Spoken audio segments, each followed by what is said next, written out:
नमस्कार दोस्तों, कैसे हो आप सब। मुझे उम्मीद है आप सभी अच्छे होंगे।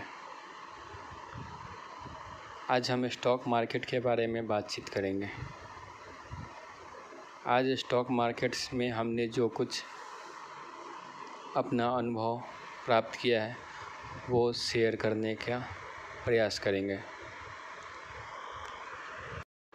अगर आप शेयर मार्केट में नए आए हैं या आने की सोच रहे हैं तो ये वीडियो आपके लिए है। आप अपना बहुमूल्य समय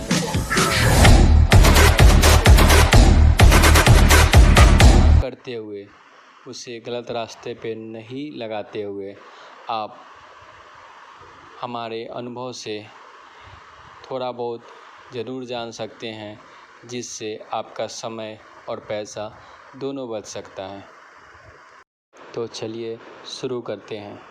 एनएससी में दो तरह के सेगमेंट होते हैं, एक कैश सेगमेंट और दूसरा डेरिवेटिव सेगमेंट। कैश सेगमेंट में हम इंट्राडे कर सकते हैं और डिलीवरी कर सकते हैं। इंट्राडे यानी कि हम आज 9:15 से लेकर के किसी भी शेयर को बाई करते हैं और 3:30 से पहले उसे हमें सेल करना होता है। वही डिलीवरी में हम आज बाई कर सकते हैं और उसे कल, परसों या अगले किसी भी दिन जब तक चाहे तब तक बेच सकते हैं। वही डेरिवेटिव मार्केट में एफएनओ होता है, उसमें दो तरह के होते हैं, एक फ्यूचर और दूसरा ऑप्शन। कुछ चुनिंदा स्टॉक जो एनएससी द्वारा सिलेक्ट किए हुए होते हैं उनमें हम फ्यूचर में एंड ऑप्शन में ट्रेड करते हैं। फ्यूचर एंड ऑप्शन दोनों में एक लॉट के रूप में काम होता है। एनएससी के द्वारा हर स्टॉक के लिए अलग अलग एक लॉट बनाया हुआ आता है, जिसमें उनका क्वांटिटी फिक्स होता है। हम लॉट के हिसाब से उसमें कार्य करते हैं। हमें फ्यूचर एंड ऑप्शन में काफ़ी कम पैसे में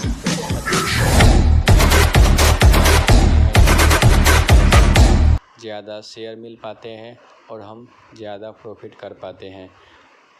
फ्यूचर एंड ऑप्शन में स्टॉक्स में एक एक्सपायरी होती है जो हर मंथली बेसिस पे होती है। वही इंडेक्स में यानी कि निफ्टी और निफ्टी बैंक में भी ट्रेडिंग होते हैं फ्यूचर एंड ऑप्शन में, जिसमें वीकली एक्सपायरी चलते हैं। आप नए हैं इसीलिए आपको फ्यूचर एंड ऑप्शन में जाने से पहले आपको अपना सबसे पहले पूरा फोकस एनएससी के कैश सेगमेंट में यानी कि इक्विटी सेगमेंट में लगाना चाहिए। सर्वप्रथम आपको प्रयास करना चाहिए कि हम डिलीवरी में लेकर के पहले अपने ट्रेडिंग प्लेटफॉर्म पे कैसे बाई, सेल, चार्ट ये सब देखते हैं, इस चीज़ को अच्छे से जान सके। क्योंकि इंट्राडे ट्रेडिंग के लिए हमें तुरंत एक्शन लेना होता है। इसके लिए हमारे पास जितना अनुभव होगा तुरंत से बाई, सेल, ऑर्डर लगाने का, चार्ट देखने का, एंट्री और एग्जिट लेने का, स्टॉप लॉस लगाने का। इसलिए हमें सर्वप्रथम हमारे पास जितना कैपिटल हो उसके अनुसार हमें डिलीवरी पे काम करना चाहिए और जहाँ तक हो इससे अनुभव लेना चाहिए कि कैसे कोई स्टॉक चढ़ता है, कैसे कोई बाय करता है, कब खरीदे कब बेचे।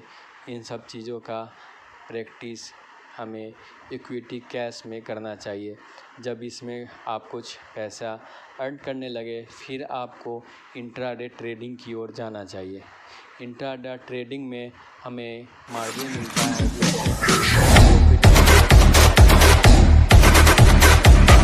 कि हमें इंट्राडे करें और इससे भी अधिक मार्जिन प्रॉफिट हमें फ्यूचर एंड ऑप्शन में होता है।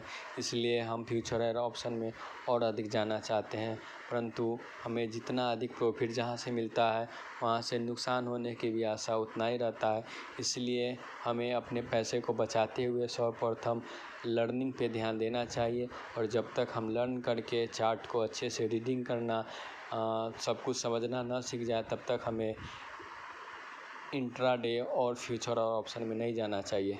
सर्वप्रथम हमें इक्विटी कैश में प्रैक्टिस करते हुए धीरे धीरे इंट्राडे और फिर उसके बाद फ्यूचर एंड ऑप्शन में जाना चाहिए। और कब हमें शेयर बाई करना चाहिए, कब हमें सेल करना चाहिए, इस चीज़ को जानने के लिए बहुत सारे टूल मौजूद है, जिसमें बहुत सारे इंडिकेटर मौजूद होते हैं, बहुत सारे पैरामीटर होते हैं, जिसके बेसिस पे हम एंट्री और एग्जिट लेते हैं। लेकिन हमें ये जानना ज़रूरी है कि इंडिकेटर होने वाले गतिविधियों को नहीं बताता है, बल्कि वो जो हो चुके होते हैं या फिर हो रहे हैं गतिविधियों को बताता है। यानी कि एक इंडिकेटर में जब बाई आता है तो वो अप की तरफ मूव देता है, अगर सेल आता है तो डाउन की तरफ मूव आता है। यानी कि उसका जजमेंट हमें ही करना होता है। एक इंडिकेटर वो डायरेक्शन बताता है जो चीज़ हो रहा होता है। 1 मिनट के कैंडल पे देखें तो आपको वो तुरंत बताएगा, 5 मिनट के हिसाब तो 5 मिनट के बेसिस पे बताएगा, 15 मिनट में देखें तो 15 मिनट के बेसिस पे बताएगा। इसको थोड़ा आसानी देते हैं, लेकिन इंडिकेटर के बेस पे हमें ट्रेडिंग नहीं लेना चाहिए। बस इंडिकेटर का मदद हमारे जो स्ट्रेटजी है उसमें थोड़े आसानी हो, इसके लिए इस्तेमाल करना चाहिए।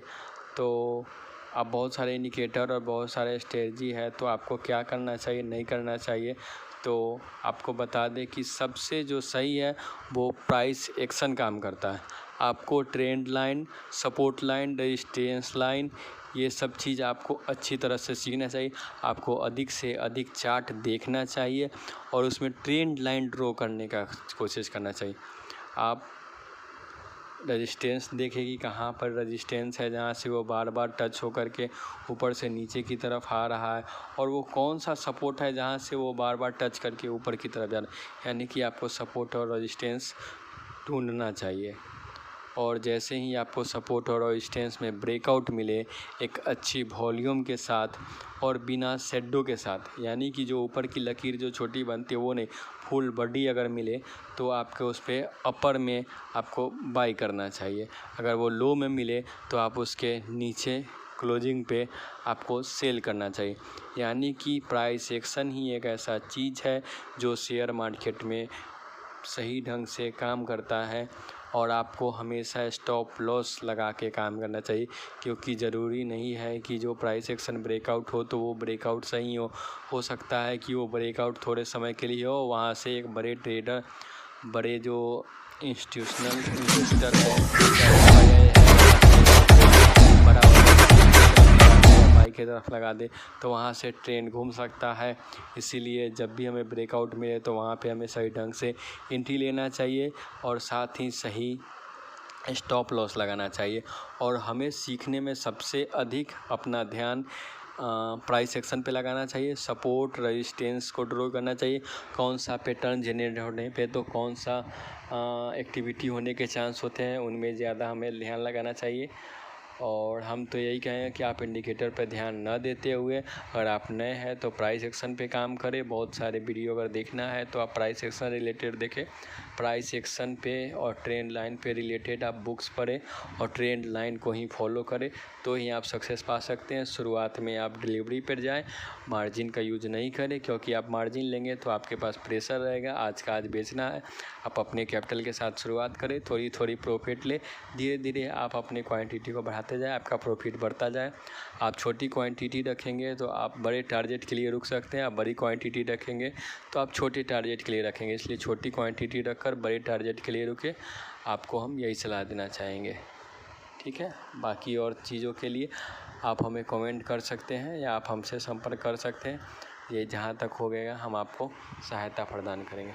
ठीक है दोस्तों, तो आप चैनल को सब्सक्राइब करें, लाइक करें और दूसरों के साथ शेयर करें। धन्यवाद।